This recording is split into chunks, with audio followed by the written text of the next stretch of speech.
I'm sure you've run across this situation before. You're playing one of your favorite games, having a grand old time, and then all of a sudden you think, wow, I've been alive for longer than 10 minutes. Well, my friend, don't fret. I have a game that is sure to fix that predicament. Introducing Noita.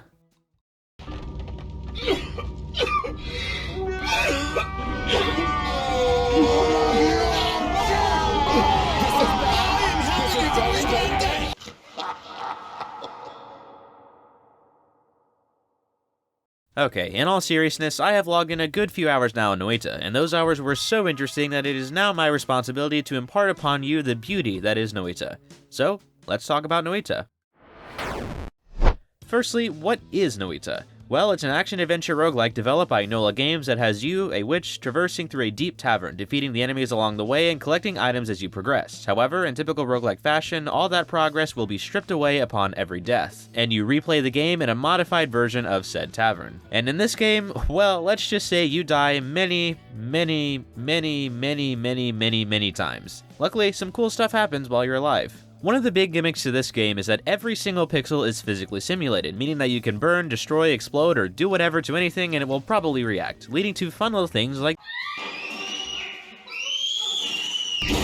It also opens a plethora of things to do in-game to see how they react. Mix fire and gasoline, mix fire and poison, mix fire and fire, and so many other combinations. It really is just fun to see what kind of crazy mixes of things you can make in the game, as almost anything paired with anything will do something, and probably do it in spectacular fashion. However, these reactions, while fun, are also deadly, which is also kind of a running theme in the game overall. Touch a little pixel of lava, burn to death. Graze some poison, choke to death. Exist, death. Because while the entire world of Noita changes around you as everything is simulated, one thing remains constant. Everything wants to kill you. Usually in a game, you have these things called enemies. These enemies serve as an obstacle to hinder your progress, usually through killing you. Noita has those, but also everything is your enemy. There are more ways to kill you in this game than I have brain cells, which is, like, a lot more ways. Fire, poison, water, gasoline, acid, lava, yourself, everything wants you dead. And that makes the game so fun. It provides an ample challenge that can be bested with skill, but also is so hectic that you get all kinds of crazy unavoidable results. And often the knowledge you get of the game to develop skills for it just comes down to trial and error. What happens if I drink this, or douse myself in that, or get this thing?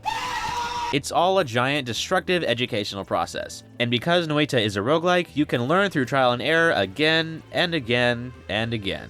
And that's what I've really learned to love about this game, the just plethora of things to do and experiment with and explore, and the trial and error approach to experimenting with everything. So many things can lead to so many outcomes, and in just the few hours I've played, I've spent half of it exploring the areas and seeing what is where and what does what. Because there is no timer, no pressure for you to move on. You can stay in the same place as long as you want, and explore and experiment for as long as you want. In fact, the game often rewards exploration and experimentation. Remember how I said before that you explore down the tavern? Well, what if you went up?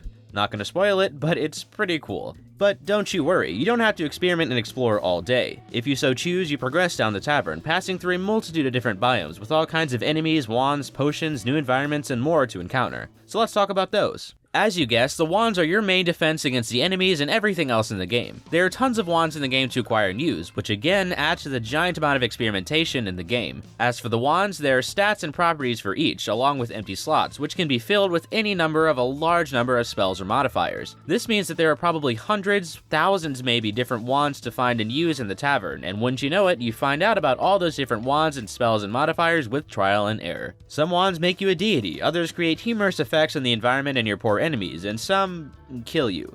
A lot kill you, actually. But that only makes the experience better in my opinion. Having no idea if this wand and spell and modifier will make you untouchable or permanently untouchable is so exciting. Like experimenting with the dangerous environment around you, the chaotic nature of the wands and spells and modifiers makes the trial and error aspect of discovering them fun, with lots of stakes with every decision. And don't even think about just trying all the combos out. There are so many different wands to create that even playing for days may only scratch the surface of their potential. And that's just the wands. You also have a ton of different perks, potions, eggs, orbs, and more. And there are lots of unique environments to test everything in and experiment with. There is just so much stuff in this game, and the fact that anything you discover can kill you makes discovery all the more fun. And speaking of fun discovery, let's talk about the main antagonist of the game.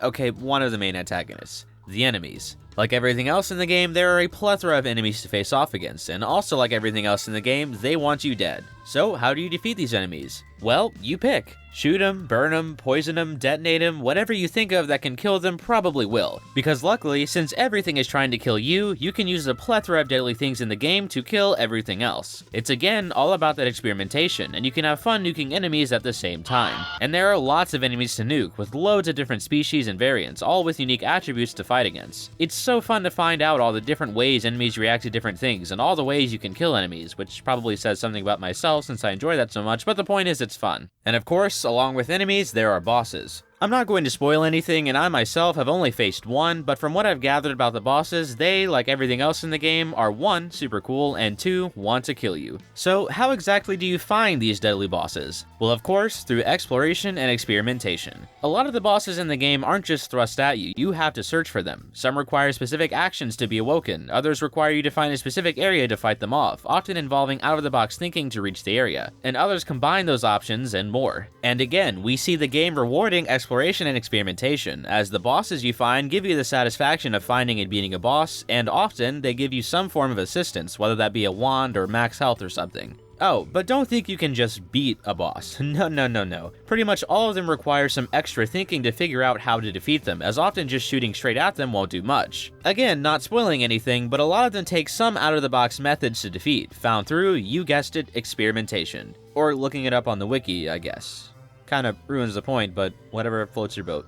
All in all, Noita is such a fun and unique experience that I highly recommend you try, especially if you enjoy exploration and experimentation in a roguelike. The fact that everything can and probably will kill you, and the necessity of you to think out of the box, explore, and experiment, combined with all the resources the game gives you to experiment with, correlates to hours upon hours of playtime, just playing all the game has to offer. I mean, for real, this game takes, I'm guessing, weeks, maybe even months to fully flesh out, even after you, quote, beat the game. And even then, thanks to the plethora of content and simulated nature of the game, there is always more stuff to explore and experiment. I mean, heck, in this entire video, I have probably missed countless aspects of the game. So, go buy it.